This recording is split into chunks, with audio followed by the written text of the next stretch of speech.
the edge of the towel is going to go on the level you're trying to manipulate. All right, so if you've done your PA glides, and let's say you're targeting somewhere around T3 or T2, the edge of the towel is going to go on that spinous process. All right, so scooch back towards me a little bit, Daniel. Get them back towards the edge of the chair, edge of the table. Now, my sternum, I want to be about sternum height, so we're almost going to be, if you look at me in the picture there, you see how our shoulders are almost the same height when he comes back? All right, so in this one, I need to kind of be at his level here. All right, hands behind head, just like that. Now, here's the trick with this, arms out to the side.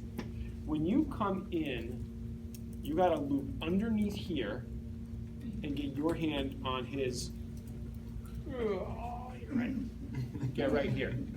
Now, here's the thing. You do not pull down on the neck. You will make it very uncomfortable for you. So let him relax. Good. Just have him lean back a little into you. Now, the manipulation is performed via this pressure between your sternum holding forward, your forearms pulling back against his shoulders and up, not abducting his shoulders. It's got to come into my body and traction at the same time. All right? So what it looks like is, Daniel, take a nice deep breath, let it out, just let him relax, take up the slack. And that's the manipulation. The manipulation is, if you notice I got here, look at my feet. It's from my feet going into plantar flexion. All right?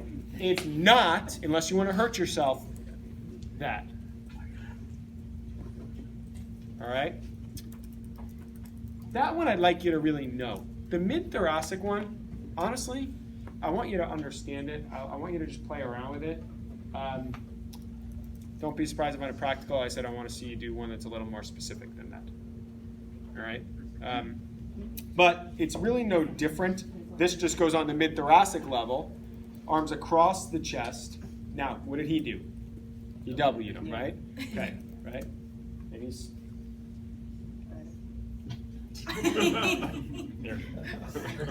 So really get those elbows stacked, right? So this one, you can come here, chest against it, same things. Now I'm going to cradle this way, right? Do a little bit of flexion extension just to feel that most pressure against your sternum. And then take a deep breath in and relax. Hug them up. That's the thrust.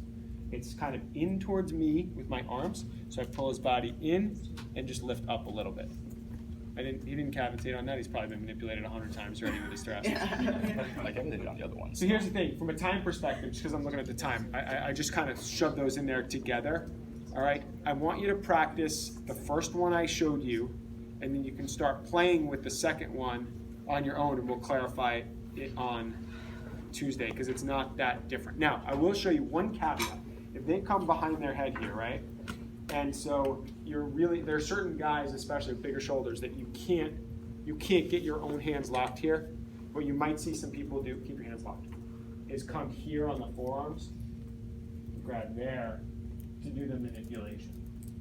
Okay, so this position, it's not my favorite, but I know it's inevitable. I want you to try to get here. I'm telling you, don't crank down on the neck though.